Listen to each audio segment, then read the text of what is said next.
Hi అండి, నమస్తే. Welcome to our channel simple recipes and vlogs. ఈరోజు మన రెసిపీ వచ్చేసి పనస గింజల కర్రీ. ఈ కర్రీ చాలా బాగుంటుందండి. నాన్ వెజ్ కర్రీలకు పోటీ పడేంత టేస్టీగా ఉంటుంది, అలాగే హెల్దీ కూడా. ఇది రోటీలో కానీ రైస్లో కానీ చాలా బాగుంటుందండి. మరి ఈ టేస్టీ అండ్ హెల్దీ రెసిపీని సింపుల్గా ఎలా ప్రిపేర్ చేయాలో చూసేద్దాం. సో స్కిప్ చేయకుండా వీడియోనైతే చూసేయండి ఫ్రెండ్స్.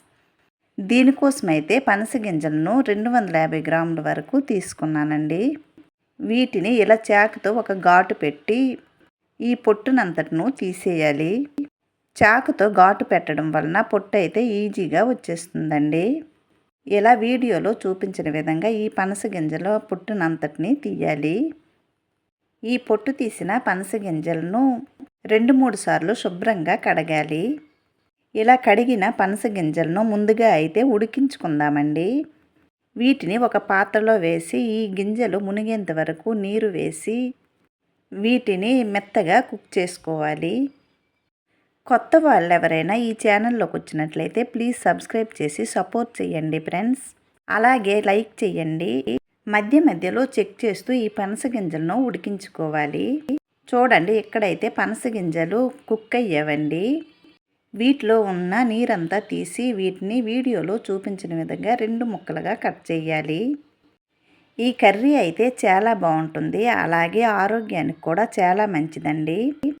ఎన్నో హెల్త్ బెనిఫిట్స్ ఉన్న ఈ పనస గింజలను అయితే పారేస్తుంటాం కదండి. అలా పారేయకుండా ఈ కర్రీని అయితే ప్రిపేర్ చేయండి ఫ్రెండ్స్. చాలా అంటే చాలా టేస్టీగా ఉంటుంది. ఇలా ఈ పనస గింజలన్నింటినీ కట్ చేసుకున్న తర్వాత స్టవ్ పైన ఒక ప్యాన్ పెట్టి 1 స్పూన్ వరకు ఆయిల్ వేయాలి. ఈ కర్రీ చేయటానికి ఆయిల్ కూడా ఎక్కువగా అవసరం లేదండి. ఈ ఆయిల్ హీట్ అయిన తర్వాత దీనిలో 1 స్పూన్ జీలకర్ర, 1 స్పూన్ ఆవాలు వేయాలి. తరువాత దీనిలో కట్ చేసుకున్న ఉల్లిపాయలను వేయాలి. ఇక్కడైతే నేను ఒక పెద్ద ఉల్లిపాయ తీసుకున్నానండి. తరువాత దీనిలో కట్ చేసుకున్న పచ్చిమిర్చిని వేయాలి. ఈ ఉల్లిపాయను మీడియం ఫ్లేమ్లో కలర్ మారేంత వరకు వేయించుకోవాలి. తరువాత దీనిలో కొద్దిగా కరివేపాకును వేసి ఉల్లిపాయలను బాగా వేగించాలి. ఇలా వేగిన తరువాత దీనిలో ముందుగా మనం ఉడికించి కట్ చేసి పెట్టుకున్న పనస గింజలను వేసి వీటిని లో ఫ్లేమ్లో 10 నిమిషాల పాటు మగ్గించాలి. తరువాత దీనిలో 1 స్పూన్ వరకు అల్లం వెల్లుల్లి పేస్ట్ను, అలాగే టేస్ట్కి సరిపడా ఉప్పు, అలాగే 1 స్పూన్ వరకు పసుపు, అలాగే టేస్ట్కి సరిపడా కారంను వేయాలి.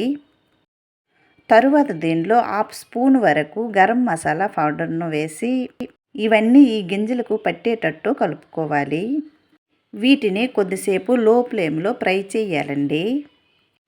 ఈ ఫ్రై అయ్యేలోన ఈ కర్రీలో వేయటానికి పౌడర్ని అయితే ప్రిపేర్ చేసుకుందాము. ఈ పౌడర్ను ప్రిపేర్ చేయడానికి ఒక మిక్సీ జార్లో 1 స్పూన్ వరకు జీలకర్ర, 1 స్పూన్ ధనియాలు, అలాగే చిన్న మొక్క ఎండు కొబ్బరి, అలాగే 1/2 స్పూన్ వరకు మిరియాలను వేసి వీటిని మెత్తగా పౌడర్ చేయాలి. ఈ 1/2 కిలో పనస గింజలకు మిక్సీ పట్టిన మసాలా పౌడర్నంతా వేసానండి. ఈ మసాలా పౌడర్ వేసిన తర్వాత వీటిని ఒకసారి కలిపి దీనిలో టమోటా పేస్ట్ను వేయాలి. దీనికోసమైతే ఒక పెద్ద టమోటాను మిక్సీ పట్టి వేసానండి. ఈ టమోటా పేస్ట్ వేసిన తర్వాత ఈ కర్రీని ఒకసారి కలిపి దీనిలో ఒక చిన్న గ్లాస్ వరకు నీరు వేయాలి.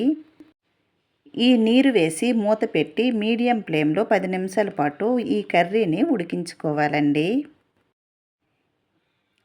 ఈ కర్రీ ప్రిపేర్ చేయడం చాలా ఈజీ అండి. తప్పకుండా మీరు కూడా ట్రై చేయండి. అలాగే టేస్టీగా కూడా ఉంటుంది. నీరు వేసిన తర్వాత మూత పెట్టి మధ్య మధ్యలో కలుపుతూ ఈ కర్రీని అయితే ఉడికించుకోవాలి. చూడండి, నీరంతా దగ్గర పడి కర్రీ అయితే మంచి గ్రేవీతో రెడీ అయ్యిందండి.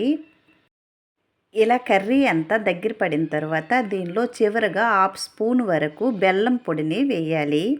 బెల్లం పొడి వేసినట్లయితే ఈ కర్రీ మరింత టేస్టీగా వస్తుందండి. బెల్లం ఇష్టం లేనట్లయితే స్కిప్ చేసేయండి. కానీ బెల్లం వేయటం వల్ల కర్రీ చాలా బాగుంటుందండి. అది కూడా 1/2 స్పూన్ వరకు బెల్లం వేస్తాం కదండి. స్వీట్ కూడా ఉండదు, చాలా బాగుంటుంది కర్రీ.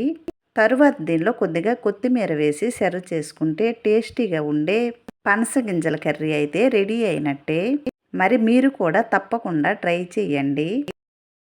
మరి ఈ రెసిపీ నచ్చినట్లయితే లైక్ చేయండి, షేర్ చేయండి. ప్లీజ్ ఈ ఛానల్ని సబ్స్క్రైబ్ చేసి సపోర్ట్ చేయండి. మరో మంచి రెసిపీతో మళ్ళీ కలుద్దామండి. Bye friends, thanks for watching.